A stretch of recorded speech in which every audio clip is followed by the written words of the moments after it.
All right, I think we will get started. This is really too long of a presentation, but it's part of what I want to share with you today, and that is we aren't here sharing a handful of opportunistic successes to show you that there's things to do here in Hamilton. I'm really hoping the takeaway today is there is so much going on in Hamilton, it's unbelievable. And it's not just about jobs, it's not just about bricks and mortar, it's not just about economic development, it's about quality of life and everything that goes along with it. So it's a good story, it's kind of a long story, and people like Jeff are going to have to hear it for the third time, so my apologies. The book that Liz created for you is a great roadmap to our day today. It highlights, again, lots of projects. We want to talk about them, some that are completed just to tell you how they got completed and why they seem important to where we're headed, and some that are opportunities that you'll have a chance to see today and maybe think about. Why am I here? I was 30 years employed with a local firm founded in Hamilton 100 years ago. Realized that things were starting to turn around downtown. Also was part of a firm that was reorganizing and refocusing on broader regional public projects and not so much downtown Hamilton. So I took my vested opportunity to retire from that firm and start kind of a storefront architectural practice in downtown Hamilton. And right about that time, the opportunity to form the Core Fund, which you'll hear about today, came along, and so it was a perfect fit for where I was headed. Those of us who've been around here longer than some of the people in the room have been thinking about downtown revitalization for a long time. Sorely needed. In the 80s and 90s, we were pretty much in neutral. In the 60s and 70s, we were doing some interesting things to our buildings to modernize them, and there's an upside and a downside to that. But sitting here today, we're in great shape because of some fortunate things that happened and some unfortunate things that didn't go terribly wrong. We are part of a downtown urban fabric that rivals most historic cities in the country. Being an architect, well, growing up here, I didn't realize it. Growing up here, I took it for granted. But going to architecture school and understanding urban fabric, we have a fantastic place, and it's really due to this. The fact that the river drops 29 feet from the north side of town to the riverfront, and that created hydraulic power for us, and it put us on the map with huge industries, not even in the 20th century, but actually in the 19th century. So by the time 1900 rolled around, we were one of the foremost powers in the world with manufacturing and industry because we had hydraulic power. And so it created great building stock.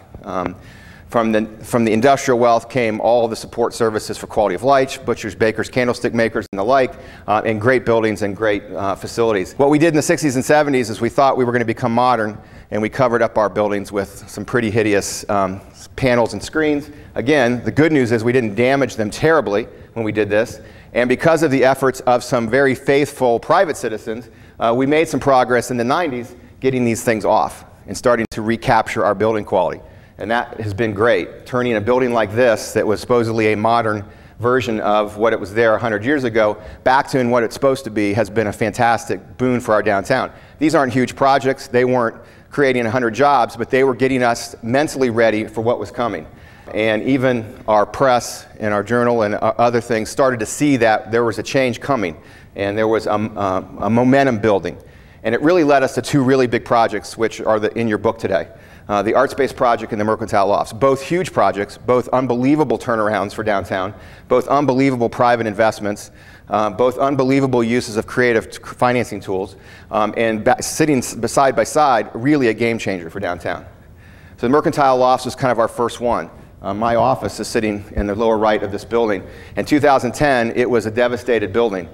We stood outside with the developer and said, you know, what's it going to take to get us in here? And this is the inside of my office in 2008, 2009. So it was a mess. The building was slated for demolition, actually, but we stopped it at the last minute, with the city actually being the person that the group that stood up and bought it and said, we're going to stop this from happening. We're going to see if there's a way to save it. And we found people who were not only good at the tools, the financial tools to save it, but they also were great at the construction bricks and mortar tools to save it.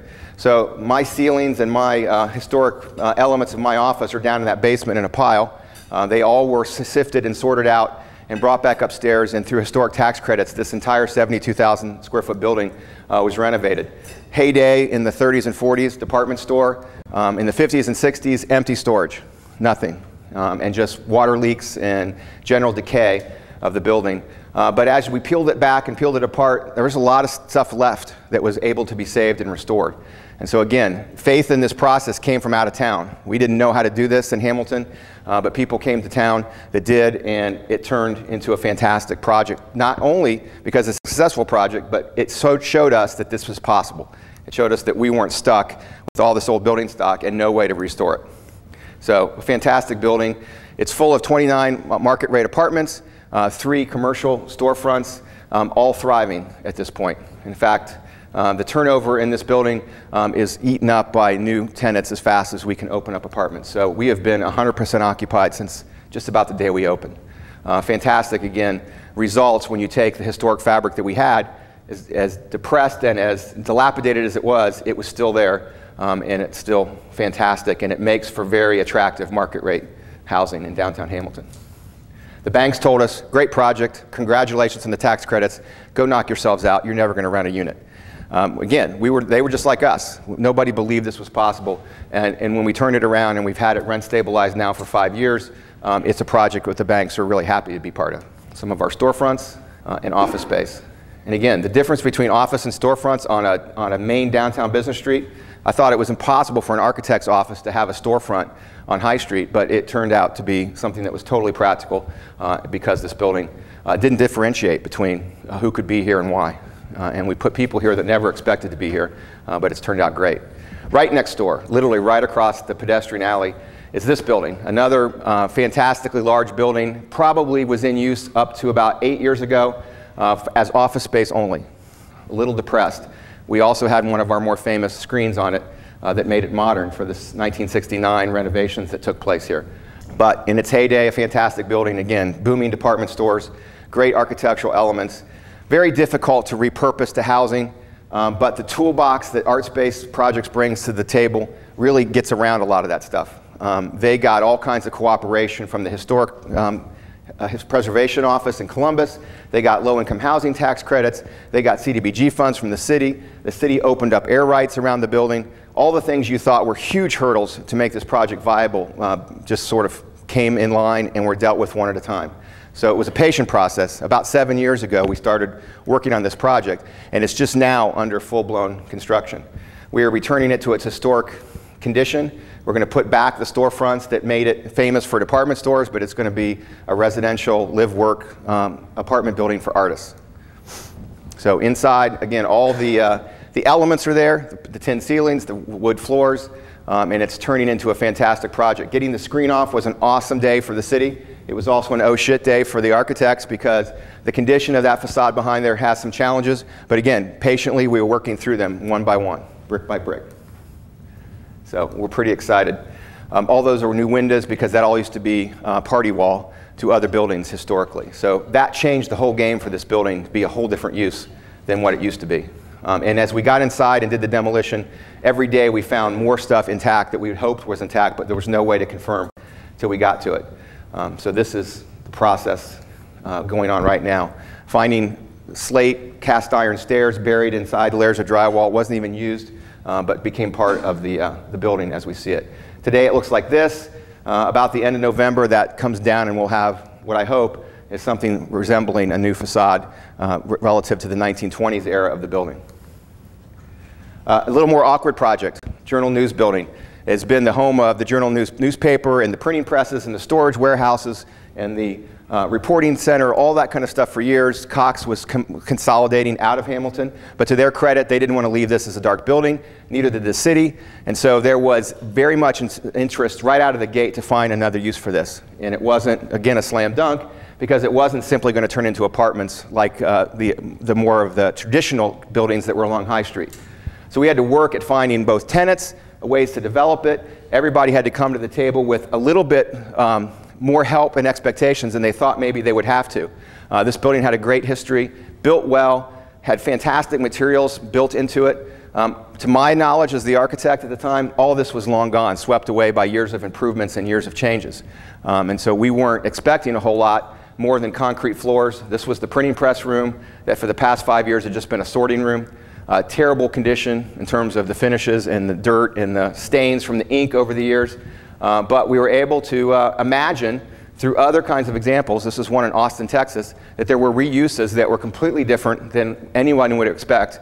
And in this case, the School for the Arts And we started to program the building in a way that it actually started to come together and work. Again, we had to find a tenant, we had to find a developer, we had to find ways the city could help us, we had to find ways the banks could help us, we had to actually go to the community foundation for bridge funding. We had a lot of things we had to pull off to make this work. And it was quite miraculous that everybody stretched to the point of making this work.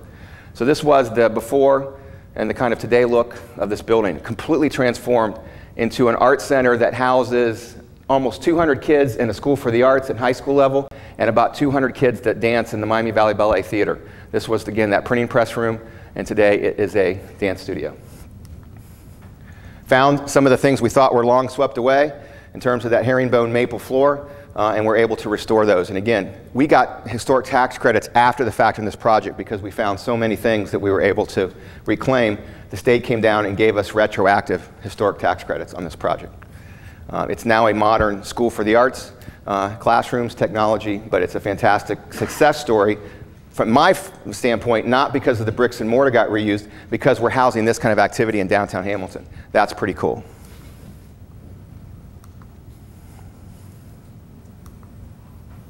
And then the last sort of completed example for you is the Robinson Schwinn Building. Again, it started by a couple of local citizens getting the screen off of it and starting to restore it. It has had a couple new owners, and now we're seeing that these buildings, once they got teed up, once they got sort of saved from their years of neglect, they started becoming pretty valuable real estate and pretty easy to adapt. So we've quickly put in new tenants in this building with the new owners, with build-outs and long-term leases that, again, have made unexpected advances in downtown occupancy. This building was about 30% occupied. Now it's about 90% occupied. And it's just through the ability to get through that process and see it capable of being happening, and just the things that happened at the Mercantile across the street translated directly into how we did things here. Our Lane Public Library came to us. They wanted a downtown technology center. We took really what was considered wasted space in this building and turned it into one of the busiest rooms and busiest spaces in the building today, which has got full subscription in terms of the community using this space for a technology center. And then Miami University Hamilton has occupied the space here. They've really been kind of the anchor tenant and done a lot of things to drive traffic here, not just during the day, but also after hours. So that's a great success story.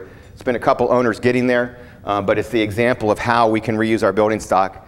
Pretty straightforward. We did not have any tools, any historic tax credits, any housing tax credits. This one worked straight away just by being careful and biting off pieces in small chunks. So it's a different kind of success story in terms of our map.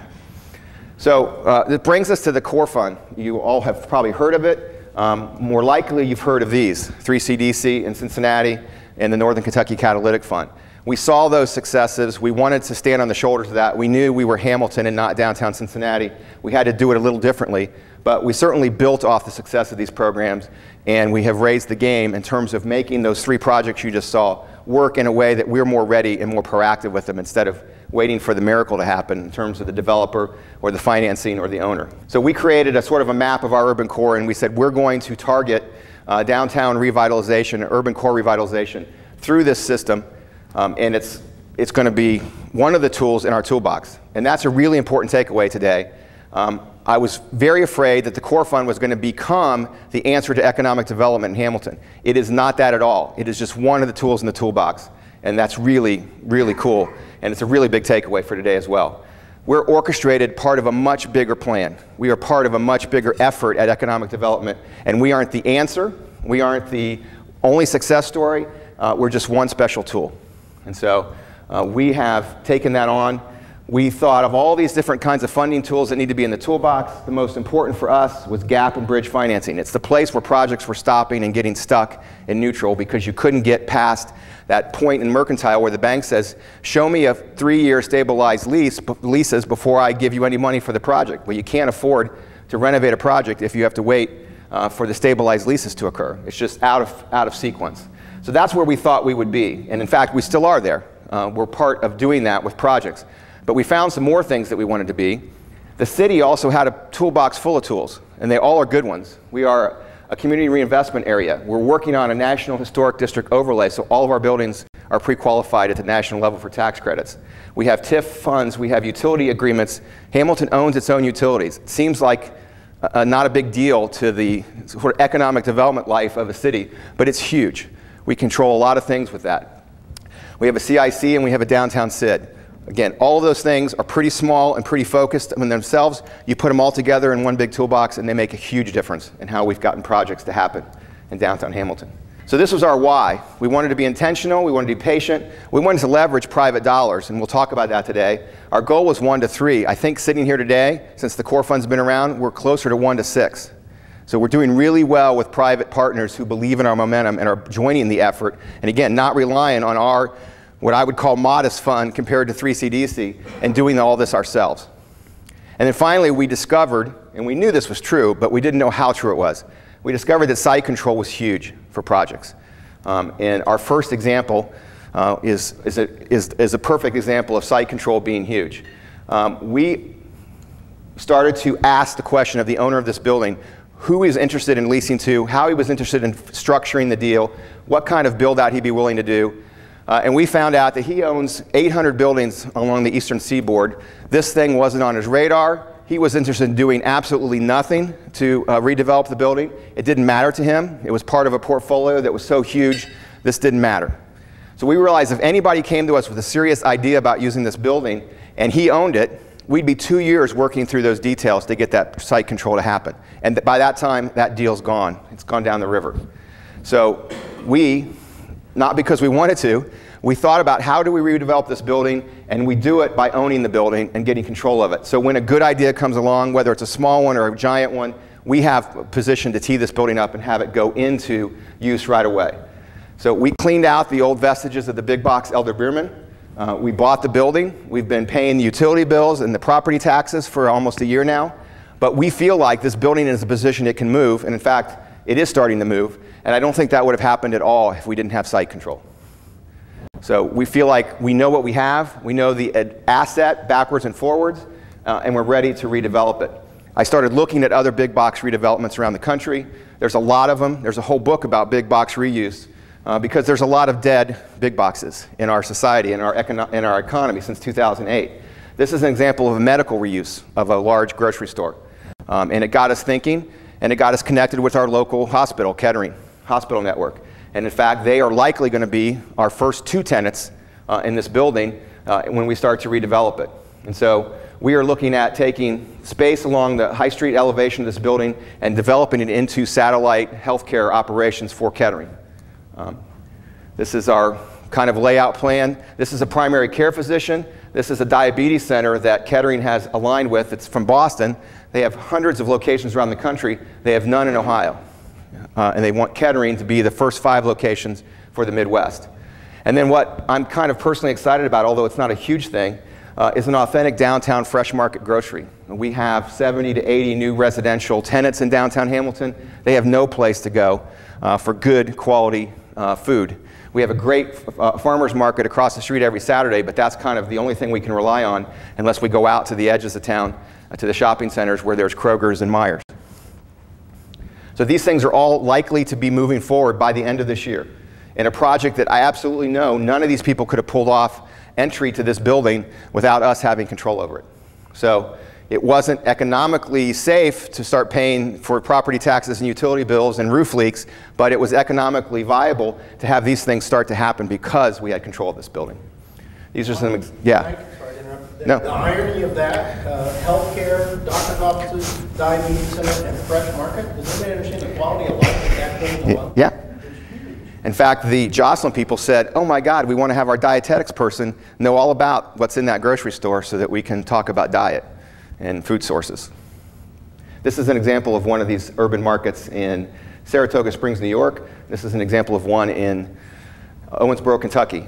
And we started to see these and go, oh God, we need this in Hamilton. And sure enough, a young couple, or a couple my age, not young anymore, came to us and said, our father did this when we were growing up, and we want to get back to this kind of grocery store, the local sourced, local materials, farm to table kind of approach to a grocery store. So we're pretty excited about that. The 20 or so thousand square feet of this project that's looking like it's ready to take off is small compared to the 160,000 square feet of empty space that we're dealing with, but we think it's enough to launch the building into occupancy, launch the building into a new skin and a new outside, and that will be a game changer for the community to see that old big box with aggregate concrete panels and the shadow of Elder Beerman on it to turn into something that's occupied and lit up. And I think the rest of the building will move in place really quickly because of the ability to get it off the runway. Totally different core fund project, totally different scale, totally different purpose. This is a tiny little corner building on the next block down, on the 200 block, and the block where my office is and the Mercantile is. 6,500 square feet. It's not going to create a lot of jobs. It's not going to house a medical primary care physician practice. But it was, in our mind, something that we were sort of blocking out of our mind in terms of its condition. Another one of those 60s metal panels go all over the top of the building. It's in terrible condition. It's empty completely, unoccupied. Kind of an eyesore, but one that we've been used to seeing for a long time. It was a wake-up call for me when we had Operation Pumpkin last year. This is the Miami Valley Ballet dance troupe dancing in High Street. And I thought, what a great picture to share with people. We had this great festival in our downtown. Then I looked at my picture and I said, who do I want to share this with? This is a really ugly backdrop to our city and our downtown. So we said, this is not about the building reuse. This is about the image of our downtown and how the bookends of blocks and how these critical corner buildings really do impact what people think of our downtown. So we secured the purchase of the building, again, not thinking about the pro forma right away. We peeled off the building, found a lot of the good historic elements in place, had to rebuild several windows that were gone, and had to bring this building back in a way that, again, in a pro forma look, wasn't the answer that we're turning this into a reuse that's going to generate a certain amount of rent or a certain amount of economic impact from jobs, but it's made a huge difference in how people see this block and how people see our downtown. And so it wasn't a huge investment for us, but it was a tremendous impact for us to be able to take a very key location and redevelop it. And to our great fortune, during this redevelopment process, we found a potential tenant for the ground floor. So not just having a nice looking building, but having a nice looking building that's occupied and lit up, it's turned into a great success. And I don't think that's a total accident because we're changing how downtown looks. And we found an upcycled recycling art store with a young couple who owns it, who very motivated, very excited. In fact, they'd like to buy the building now because they're so excited about being downtown. They came from Bridgewater Falls, which is kind of our upscale shopping lifestyle center in Hamilton at the edge. But this was the quote that she gave in the paper. They're doing better, financially better, than they were doing at Bridgewater Falls. I never would have expected that. I never would have expected that it wasn't more about faith and more about being different than it was about actually doing better financially. But something about this process and something about the momentum that we have downtown, this is the result we got. And that is, again, it's huge and it's game-changing and it was unexpected and it wasn't patting us on the back, it's patting them on the back for having the faith to do this. So this is the street that Art Space, and here's Mercantile, was in the 20s. Here was it in 2010. 152,000 square feet of building in this half block. One tenant in 2010 when we moved in our building. One tenant, 2,000 of 152,000 square feet occupied. This was our space, as you recall. We were the second tenant in this block in March of 2010. Today, we have about 2/3 of this block occupied. And by middle of next year, we will have 100% of this block occupied. Again, I don't know how this happened. I don't know how to say that what we did and every decision we made was on target, but the fact that we took a 2,000 square foot occupancy and turned it into 152,000 square foot occupancy in 5 years is unbelievable. So something is going right and something is about what we have and what we're doing is working, because that's a huge game-changing thing to be able to say, that we go to a 100% occupied block in downtown Hamilton. Third example, again, totally different purpose. This was a Fifth Third Bank building for years, Columbia Federal before that. It's a pretty cool mid-century modern building. Fifth Third had left about 5 years ago. What we heard, we didn't know this for sure, we heard tenants were leaving quickly because the maintenance was being deferred and the upkeep of the building was being kind of blown off. I now refer to it as DNR, do not resuscitate. Fifth Third basically gave up on this building. They knew it, they owned it, but they had no plans to do anything to it. So as a roof leak developed, it just was allowed to leak. The tenants below had the choice of staying with a garbage can or leaving. And Fifth Third, frankly, didn't see any need to do anything but minimize their losses on this building. So to me, it was a matter of getting it out of that condition and getting it back on the street so that tenants would want to come back there. It kind of looked like it's a pretty reasonable building. It needs some freshening up. It needs some updating, new finishes. and we could reoccupy it. So we debranded it from the Fifth Third ownership. We talked to the existing tenants, some which stayed, some who said, it's too late, we're already on our way out. It is a cool building. It was well built and well designed. It has some nice elements like the full height atrium and full elevator, stair core, restroom core. It's pretty reasonable office building for office use. The first floor bank lobby, the finishes were still pretty reasonable. You could see some people moving into this with very minimal changes. But as we got into the DNR process, what we realized was what was really gone wrong with this building had started going wrong many years ago. The internal workings of the building, the mechanical system in this case, totally deferred and totally decimated. These are the supply piping for the mechanical system in the building. You could crush them in your hand. So we started having problems. We didn't know why. We got into it and we found out why. So a good reason to get this building was not in our mind when we got it, but we are now rebuilding the infrastructure of this building so that, again, it is teed up to a place where, with refreshment, with redesign of a floor, with new finishes, tenants could start to look at using this building. So we are in a position now of having removed asbestos, rebuilt piping, rebuilt electrical systems, and we look at a very complicated building that had a lot of small offices in it. But the good news about this building is it's a pretty simple structural floor plate. When you take out the non-bearing walls, you have a pretty open flowing floor plan, a lot of possible uses. Office makes the most sense. It's its internal or its original intent. But in fact, this could be residential, this could be retail, this could be a lot of things. And frankly, it couldn't have been any of those things until somebody took control of it and put it back into an occupiable condition. So we feel like we've put this building in a position to go forward now. It was not a year ago. And then the last building that we have in downtown, this was a purchase of opportunity. It became available by the current owners who, again, started to notice the momentum. Said maybe it's time to get this building into new hands and get it moving forward. An old furniture store for years, 3 different buildings sort of came together to form this building, and it's an opportunity for us to think about some new uses a little south of High Street. But these buildings are pretty interesting and surprising. I expected them to be in terrible condition. This one's in pretty bad condition because there's been some leaks and some envelope compromise. But the actual building on the right is in really good condition. It's really solid, really high floor plates. Floor-to-floor distances, really nice historical elements still intact. This building is a lot better condition than the Fifth Third building was, and who knew? So getting part of these opportunities has put us in a position to maybe move these buildings out of the position where they were just neglected or forgotten, but they're actually ready to be reused. So we hope that happens. And this was our greatest hope for what would happen. Again, I talked about the public-private leverage. That the momentum that we're building, whether it's through a little tiny paint-up fix-up of the corner building or a giant paint-up fix-up of the Elder Beerman building, is that we would spur people to have faith in redeveloping things on their own. Community First is our largest nonprofit employer in Butler County, I believe. Is that correct, Jeff? Okay, close. Anyway, they got an opportunity to get control of this building, a pretty large building, about 40,000 square feet, and they are redeveloping the entire project themselves. For their headquarters. When you see a building or an article in the paper that says new headquarters to open in Hamilton, you go, oh my God, that's Hamilton. That's happening. Because we didn't have many of those headlines in our paper for a long time.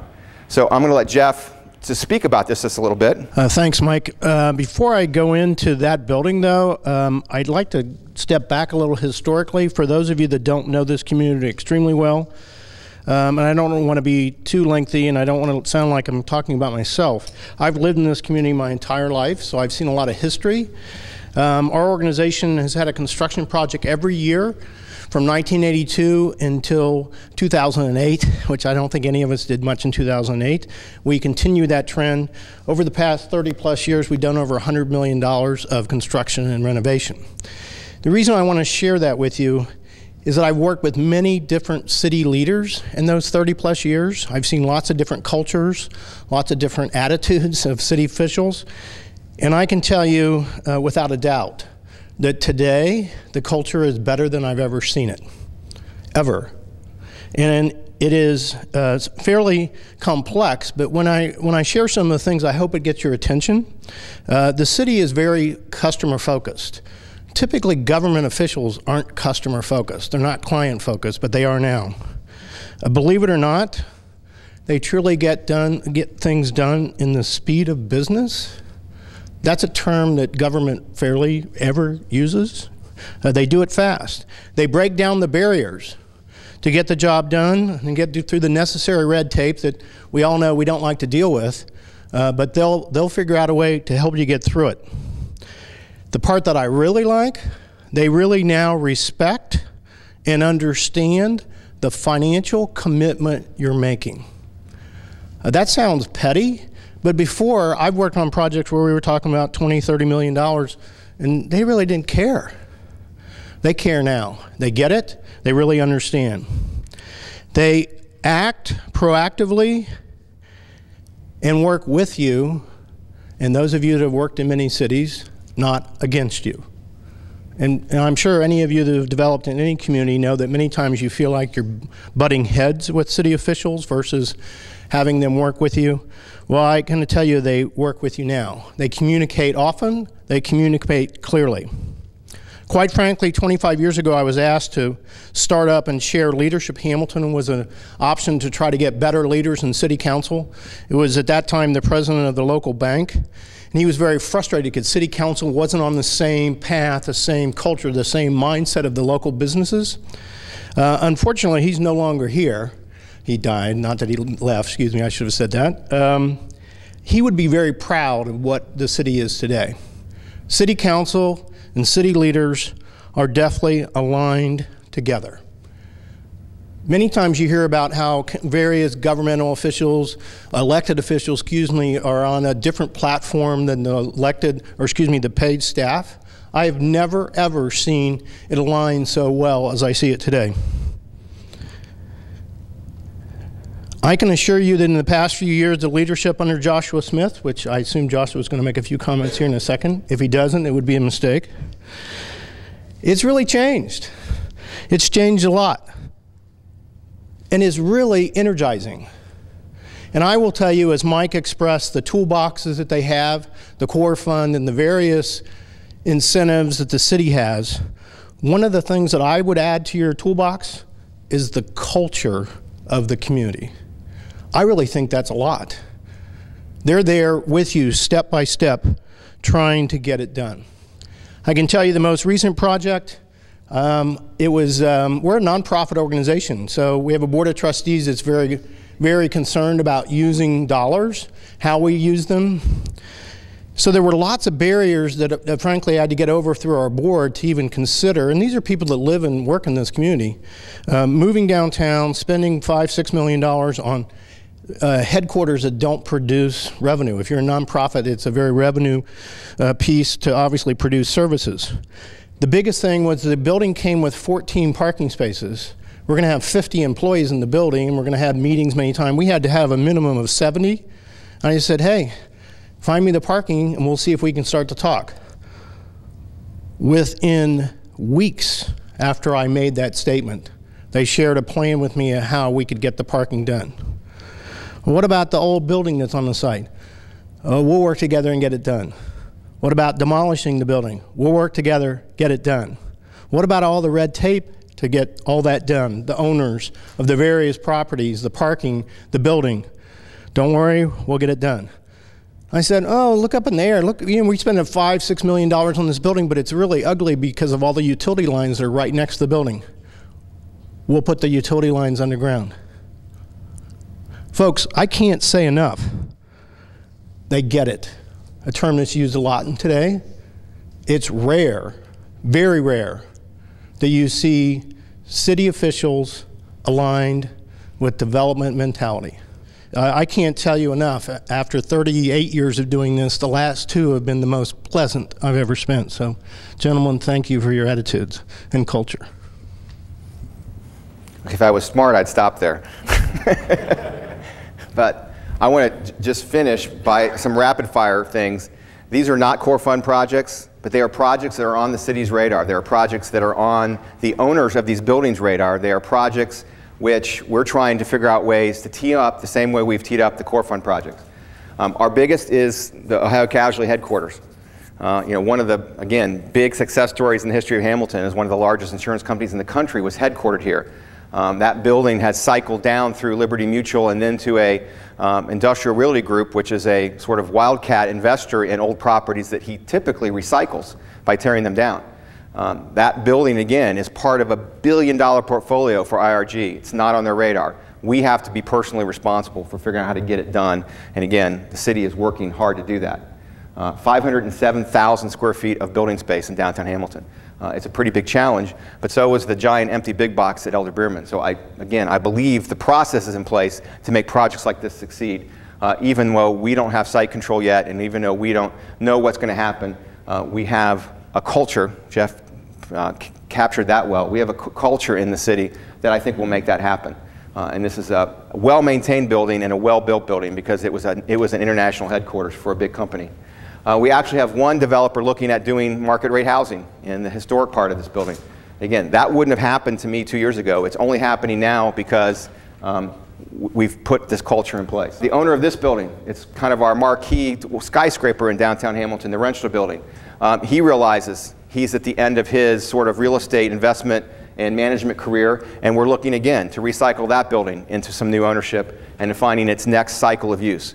It's a fabulous building, fantastic architecture, pretty open floor plate, white Vermont wall floors and wainscot up to 5 feet. I mean, it's a building full of assets and gems, but it's tired. It's tired from its last 30-year cycle of being office space. It needs a refresh. And that's not likely to happen with the current owner, but it's likely to happen soon with the next generation owner of a building like this. We have some empty properties where buildings were lost to demolition. Next to art space, after you take out the air rights the city's dedicated, there's a nice development possibility at the corner of High and Second. Again, not where I'd want to start investing my money if I was going to be looking at an empty big box for the next 20 years. But we're hoping that what we're doing is going to change the ability for us to find people to take on projects like that.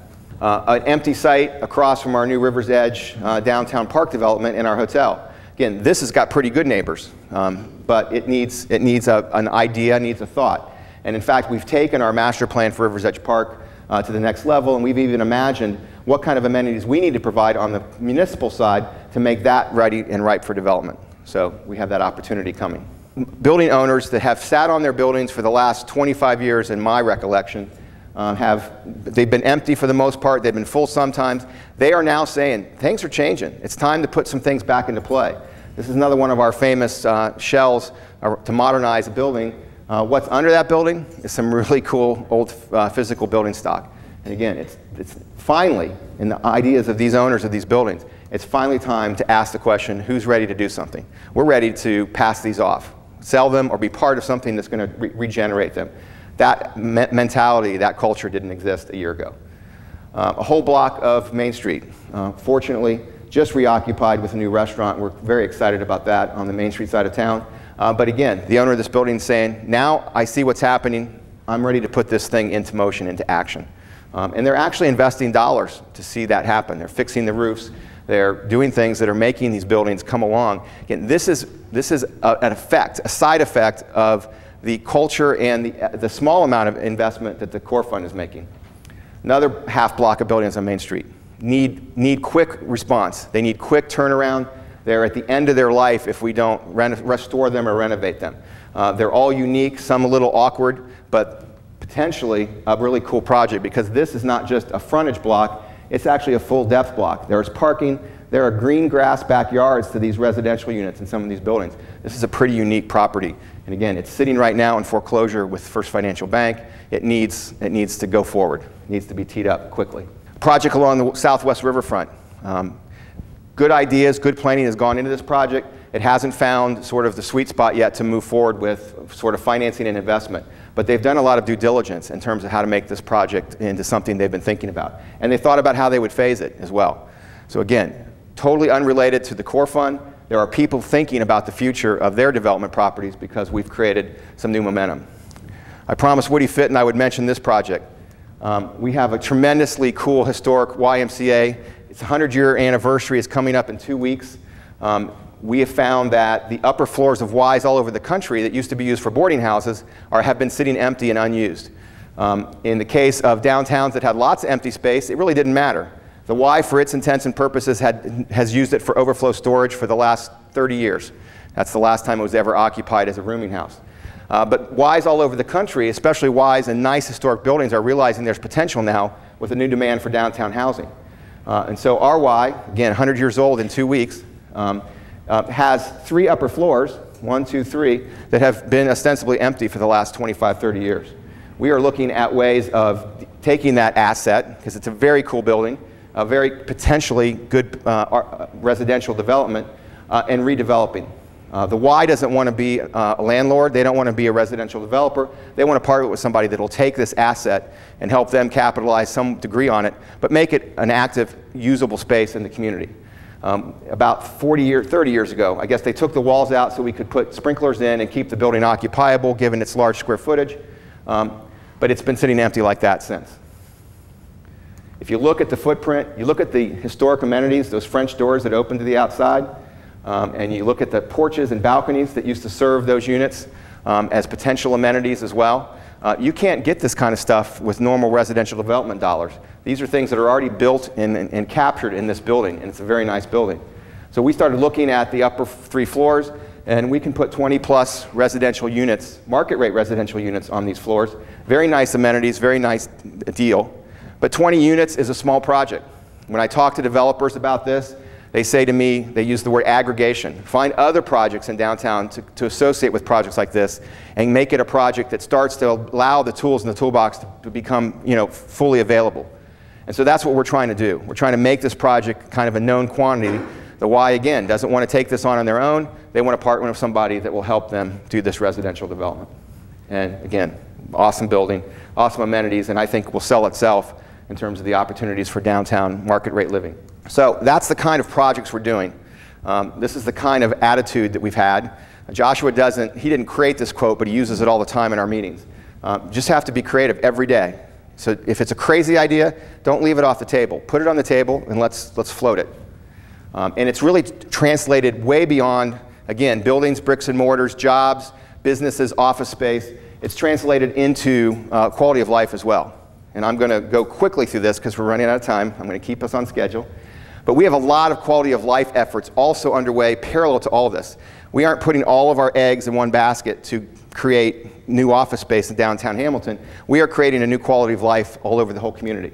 So another process that the core funds have been engaged with is taking dilapidated houses in our core, ones that there's no way that you could traditionally mortgage these houses. There's no way a young couple could take this house and borrow money to get it to a traditional mortgage. It's sitting there kind of unusable. And so the idea is we'll shepherd these houses through this process. We'll make them usable again. We'll connect people who want to be owner-occupants with banks who want to give traditional mortgages, and we'll get them both to a point where they can sign papers and move forward. So we're using our resources and the Foundation's resources, which is the sponsor of this program, to actually bring houses back to a point where we can find traditional owners and traditional banks to get together and partner up. And so it's a great process because we are getting projects back in the circulation. They're not sitting empty like this one has. We're first and foremost cleaning them up so they sit on their streets as nice product again, but then we're turning them inside into something that can be reused and, most importantly, can be refinanced to the ability that young people can find those houses. This is a 4-unit, sort of low-rent apartment building in one of the most important streets in our downtown German Village Historic District. It was actually Sam Fitton's house, the founder of First Financial Bank. It's a very cool house, has some tremendous quality in it, but it's a low-rent apartment building now. And there's no way to translate it from one place to the place it needs to go without some kind of effort. These are the kind of elements that are inside these units that rent for $50 a month. It's not working. We've got to change that. So we're getting these houses and we're getting them back to being proud sort of elements on our streets and making that happen. Our Rivers Edge Park I referred to, in fact, Cleet's here. I don't get to mention that you guys did a great job on this. This has been an unqualified success, just our first phase of this. Talk about quality of life. Being able to change our riverfront into something that turns into this 3 and 4 nights a week during the summer. It's been a fantastic success. And again, thanks to the city's culture, we didn't stop with this. We're not waiting for the next round of funding to come along before we went ahead and master planned the future of this park. And again, as an element, as ability to attract development in downtown, what we're doing here has been huge. And to see how well it's been designed is also huge. So it's a very cool place to have this kind of asset in our downtown. We are having good traction with people who want to be part of this. I did this talk at Colonial the other day at Berkeley, and I had people come up to me and goes, how do I get involved in this? How do I donate money to this park? And I'm thinking, wow, because this is thinking first. This is actually pulling people along. So this is a view of what is an empty hospital site, a Clean Ohio Fund project. And it has been just an empty piece of green space in our downtown for a long time. This is our vision for how that gets completed as a full-blown park and as a full-blown downtown amenity, not unlike the park in front of Music Hall downtown Cincinnati has done. And again, no one really thought that would happen until somebody got it going, got it teed up, and put it in play. So we're very excited about this. And again, it's the kind of example of we're not just putting our eggs in one basket and going that direction. And then finally, our big project from the standpoint of its scale. Giant paper plant, legacy of Hamilton, Champion Paper, Peter Thompson, all the things that happened in Hamilton, a lot have to do with Champion Paper. It looked like a big stone around our necks when Smart Paper went belly up and left.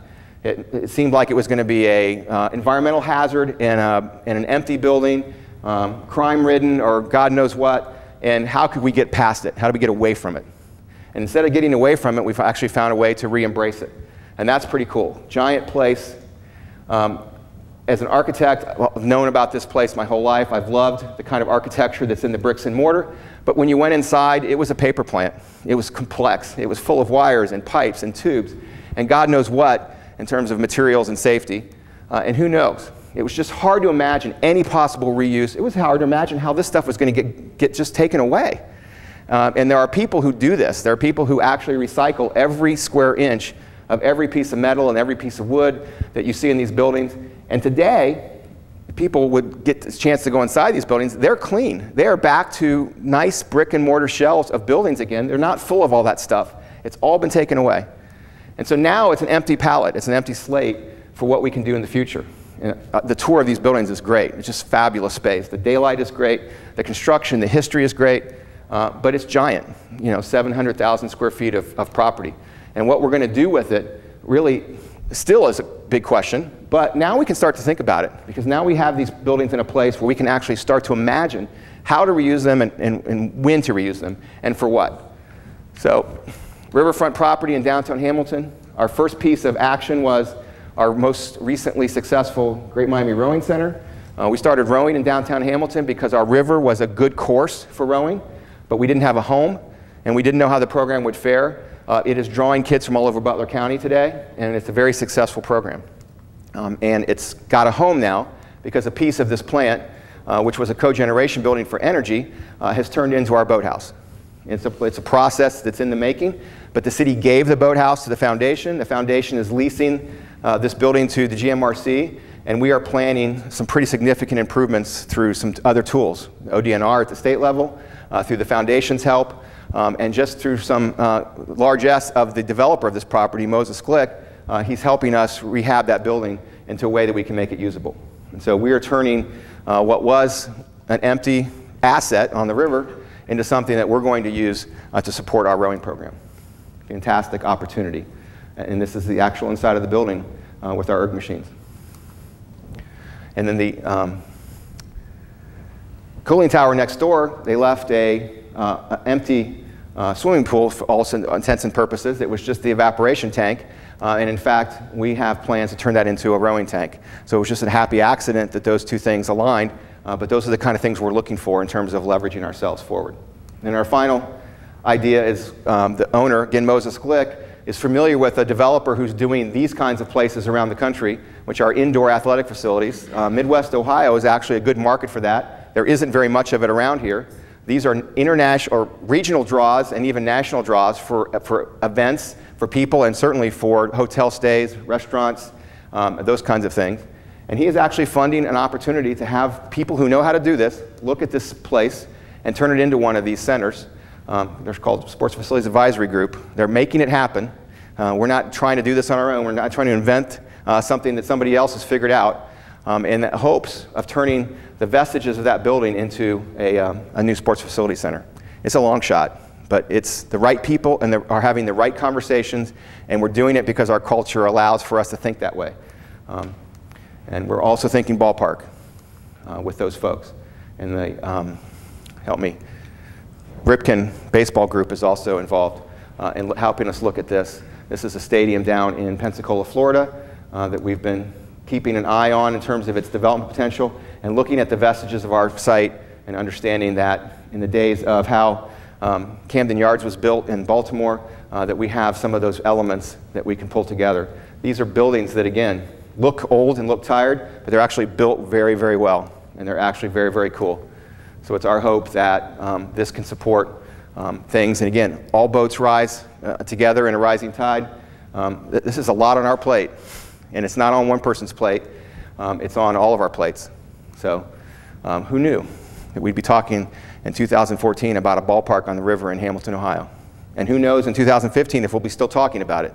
But the conversation is going on, and that's the only way stuff like this goes forward. So 3 takeaways for you. We're not just about economic development. We're about quality of life and quality of business environment. That is a game changer. Jeff said it better than I could. This is my favorite takeaway. There is no one 400-pound gorilla in the room trying to do all this themselves. We are an orchestrated approach. Everybody is working this. It's all hands on deck. Economic development isn't a department of 7 people in the city of Hamilton. It's the entire city's responsibility. That is a huge difference in culture that I've noticed. And then we're here to do this, as Jeff said. Tell us how do we make it succeed. Tell us how to get to yes. It's going to happen here. So that's why there's so much to talk about, and that's why I talked a little too long. So I'm going to let Joshua close this, and I'll let him answer questions because he's our best closer in terms of all this going on in the city. First of all, I just want to thank all the developers that are here today. I especially appreciate Mike's presentation and also Mr. Thurman's comments. I told a staff person yesterday, if you gave me 100 Jeff Thurmans, I could invade Russia tomorrow. I have complete control within 3 days. But I love people that get things done through sheer will and through vision, and I think right now that we have an incredible combination of that happening in Hamilton, Ohio. The one thing that Jeff talked about, that if you have a takeaway from the city as you're driving around looking at any of these projects, if there's a project you like, we'll make it happen. We have a lot of tools, as you heard about, but the city wants projects. We want activity. We have too many people moving into the area now where we don't have the amenities to support them. ODW Logistics just moved into the building that I currently have my office in. It's one of the fastest 350 growing companies in the United States, as noticed by several publications. Procter & Gamble just opened a wholly owned subsidiary on the east side of town. They're looking for more amenities. They have rented 5 apartments in our downtown, 5, which is incredible. A lot of these folks are working at this facility, came from Boston, New York, overseas, and they're living in downtown Hamilton today, which is huge for us. But the fact that Jeff Thurman's putting his corporate office downtown is huge for us, but we need more amenities. I think that, you look at OTR 10 years ago in Cincinnati, and there was a lot of risk early on getting in. I really think if you look at the scale of risk, it's definitely shifting now to where Hamilton is becoming a safer investment. But we want to be a part of that. The city of Hamilton wants to be a part of that. And as Jeff said, we don't care if it's power lines that are in your way. We don't care if it's a parking issue. I don't care what it is. I guarantee you solutions will be found. So just keep that in mind as you're doing the tour today. You have a lot of the economic development staff that will be there to answer questions. I won't be at the first part of the tour, but I'll be on the second part of the tour, and I look forward to catching up and hearing anything that we can do to assist you as a developer do a project in Hamilton, Ohio.